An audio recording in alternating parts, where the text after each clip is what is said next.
I was sluicing yesterday's chum slick off the transom when the honeymooners stepped aboard, still in wedding finery at 6:30 a.m., as if the reception had funneled them straight to my dock. The bride, Lila Armitage Reese, wore a lace dress hitched above rubber-soled boat shoes. Her groom, Nolan Reese, had swapped tuxedo jacket for windbreaker, but kept the pearl grey bow tie cinched tight. He grinned with the beatific stupor of a man who hadn't slept, the sea air holding him up as much as the caffeine in the paper cup he clutched. "First trip of married life," he proclaimed, offering a handshake that trembled with adrenaline or hangover. "Nothing says forever like mahi and mackerel, right?" I returned the smile, though I'd seen enough marriage celebration charters to know fish blood and champagne rarely mix. "You got Captain Mara and the Jubilee," I said. 12 hours offshore, and we'll have you back in time for sunset pictures." Deckhand Milo poked his shaved head out of the cabin, stowing the last of the light tackle. "Weather's perfect," he declared. "Water like blue glass." Lila ran her fingers along the gunnel, eyes following pelicans skimming the marina pilings. She whispered something to Nolan that ended in a laugh, but her freckled cheeks stayed pale, her posture rigid. Second thoughts or seasickness, I couldn't tell. Once they signed the waiver, we shoved off, engines thrumming under the pale pink dawn. The Gulf Stream shimmered slick as mercury. Flying fish scattered before our bow. Nolan tapped the rail like it was a snare drum, whooping every time spray hit his face. Lila stayed close to the cabin door, veil tucked into her collar. I'd clocked hundreds of couples, from starry-eyed newlyweds to silver anniversary surprises. There's a rhythm to them, the subtle mirroring, the quick glances for approval, the private language of smiles. These two were off-tempo. Nolan tried to loop an arm around Lila. She stiffened. When he stepped aft to help Milo set outriggers, she used the distraction to pop antacids and scroll her phone. 2 hours out, we laid the first baits. A school of peanut dolphin torpedoed past, neon green under the cobalt. The bride perked up long enough to reel in a 10-pound mahi, squealing when the fish painted the deck banana yellow. Nolan filmed the whole thing, commentary slurred but affectionate. "My wife, killer instincts," he kissed Lila's knuckles, but she recoiled from fish slime. Milo rinsed the deck and slipped the mahi into the aft fish box. I saw Nolan squeeze his bow tie, twisting it like a nervous talisman. Maybe he sensed the married life rhythm had already skipped a beat. By noon, the bite died, and so did conversation. Tropical sun hammered the wheelhouse roof. Milo sliced ballyhoo by the bait station, hunched over an igloo cooler full of ice and silvery chum. Lila retreated below to change into shorts. Nolan slumped against the port gunnel, sweating through his windbreaker. "Hydrate," I suggested, handing him a bottled water. He tried, gagged, and pressed the bottle against his forehead instead. I checked our drift, scanned the sky, nothing worrying, just fair weather cumulus. The horizon stayed ringed with cobalt emptiness. I didn't bother with the radio. Out here you could whistle and hear only your own breath.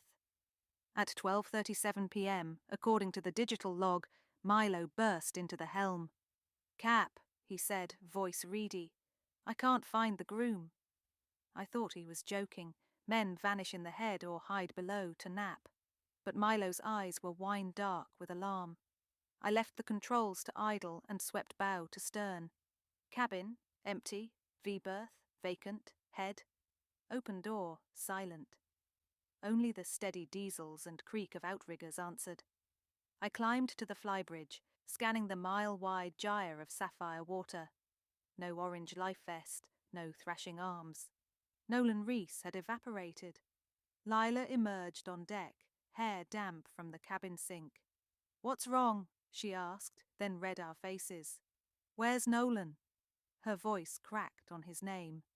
I glanced at Milo. He refused eye contact, wiping bait goo from his palms onto a rag already brown from earlier. Coast Guard protocol demanded immediate radio contact, so I punched out the pan-pan call. We swung the Jubilee into a slow square search pattern, engines beating a funeral cadence. Lila clasped the stern rail, knuckles bloodless. The wind flared her dress like a tattered sail. "Nolan can't swim," she whispered. That landed like an anchor dropped on glass. Newlyweds, no life jackets, the infinite ocean. My gut said man overboard often meant man never found, but I suppressed the thought. I still had to keep fishing lines clear, monitor charts, reassure a panicking bride, and coordinate with a cutter 70 minutes out. Between radio calls, I shuffled to the bait station, meaning to ice fresh bonitas for scent chum. I heaved open the igloo cooler Milo had been using. Inside lay more than bait. Curled under a crust of half-melted ice was Nolan's pearl-grey bow tie. The fabric was saturated, the colour deepened to charcoal. But I noticed a darker stain that hadn't come from seawater. Arterial red turned rust-brown in places where blood had clotted. Threads of hair clung to the knot. My pulse roared in my ears. I shut the lid before Milo or Lila could peek. My deckhand needed to trim baits. Why had the cooler been closed for nearly an hour? Why tuck a bow tie, quintessential wedding souvenir, into fish entrails? A voice inside insisted I radio the Coast Guard about the bloody evidence. Another voice, older, belonging to every shrimper and diver I'd known, who'd been burned by bureaucratic delay, whispered, "Figure it out now, or watch the truth sink with the tide." I slid the igloo's plastic latch home and wiped condensation from my hands. They shook despite 20 years on boats that had seen broken bones and hurricanes. I approached Milo first. He knelt near the transom, sorting gaffs for the search grid. "You took over the bait cooler around 10, I said softly. "See anybody pouring through it after?" He frowned. "No, Cap. I've been the only one cutting since we set lines." "How about the Groom? He ever borrow ice?" Reese couldn't stand the smell. He kept clear. I nodded, let him work. Either Milo was lying or someone had slipped to the stern while he was distracted. Lila? She'd been below changing, but I'd left the helm to check sonar once or twice. Opportunity windows existed. I locked the wheel, set the boat creeping along the search grid, and invited Lila into the cabin. She looked small beneath fluorescent strip lights, hugging her elbows. Mascara ringed her eyes like bruises. "I need a clear timeline," I said. "When did you last speak with Nolan?" She stared at me, maybe gauging how much truth to surrender. "I changed clothes at about noon," she began. "Before that, Nolan was pacing the deck. He kept talking about—" She bit her tongue.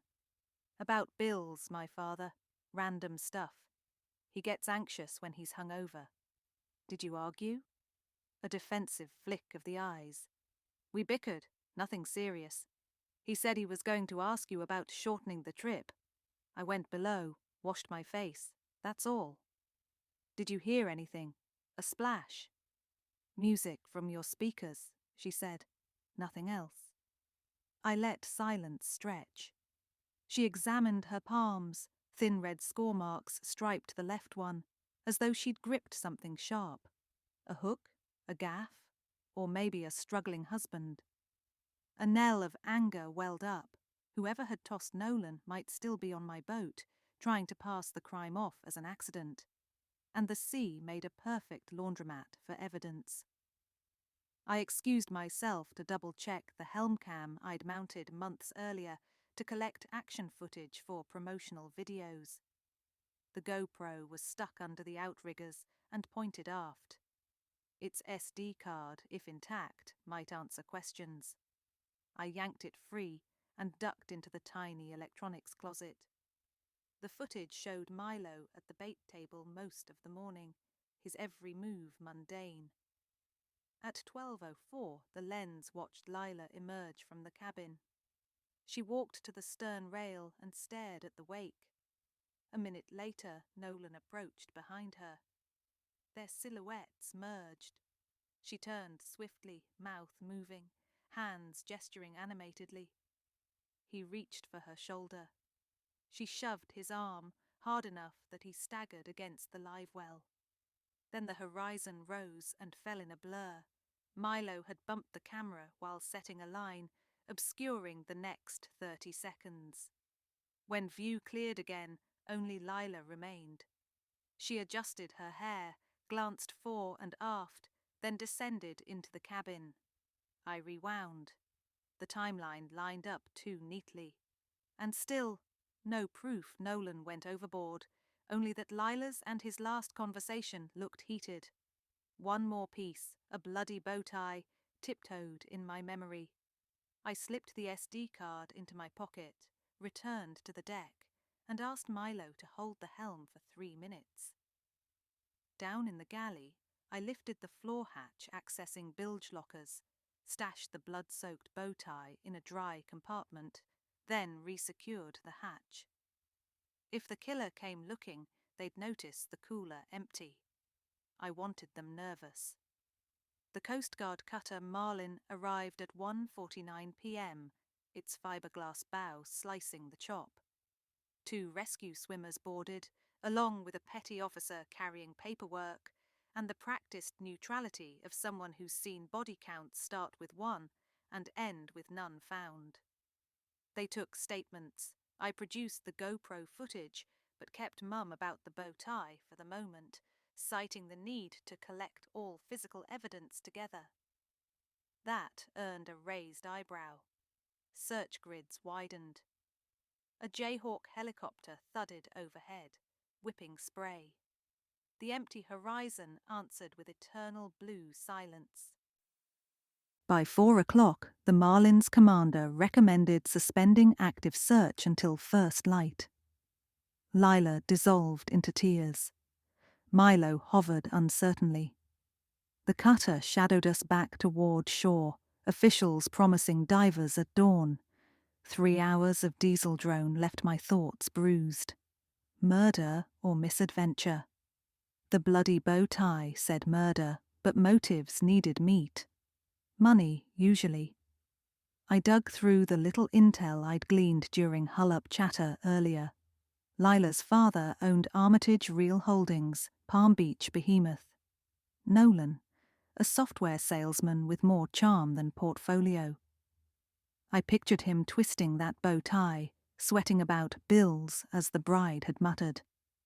Life insurance policies purchased days before a wedding aren't rare.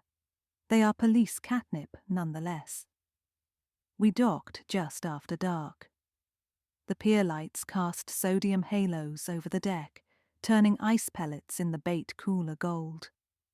The Coast Guard team disembarked while county detectives waited ashore. I asked permission for Milo and Lila to sit in my office first. Coffee, AC, calm. They agreed. Inside the cramped marina shack, I poured Folgers. Lila cradled the cup, eyes rimmed red. Milo paced beside the filing cabinet, hyperventilating. His agitation stoked my own. I decided it was time. Milo, I said quietly, check the bilge for hydraulic leak, will you? Smelled something greasy earlier. He hustled to seem useful, vanishing outside. I turned to Lila. The bow tie was in the bait cooler, I said. Her eyes widened, then shuttered. I don't understand. Don't feign shock. Blood doesn't drip in neat bows. Someone stuffed it there and closed the lid. She looked at the door, calculating run distances, police proximity. You have no right. Milo's an ex-EMT. If he'd clubbed Nolan, you think he'd hide evidence where he worked all morning? He didn't know the groom's wardrobe. You did. Beneath the overhead fluorescence, her complexion shifted, a tide receding to expose jagged reef. You can't prove anything, she murmured, but the tremor betrayed her. I have camera footage of you and Nolan arguing. I saw you push him. I saw you come back wiping your hands on your dress. I pulled the SD card. Add the bow tie. It's enough for detectives to tear apart the rest. Her jaw clenched. He was ruining everything, she whispered. My father made me sign prenups. Nolan promised he'd clear his debts, but last night he told me he'd gambled the honeymoon fund on crypto futures. He wanted me to beg Daddy for cash. Said if I loved him, I'd do it. She looked at her scored palm. He grabbed my wrist. I shoved. He slipped. It was an accident. Accident, yet she'd hidden the tie. I waited. I thought if they believed he jumped, if they thought depression, maybe the media would be kind. Tears slipped free, but I saw calculation behind them. I panicked. Then I remembered his tie came off while we struggled. It was covered in blood.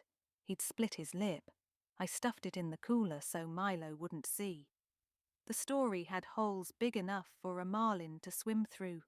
A split lip does not produce soaked fabric, and fall injuries in a push-slip scenario seldom gush. The shack door banged.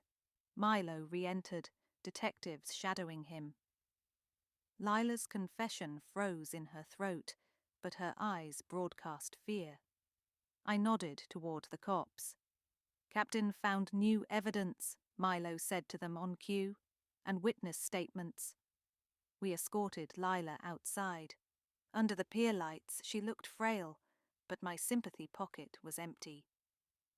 The lead detective read Miranda rights. She went quietly, head bowed.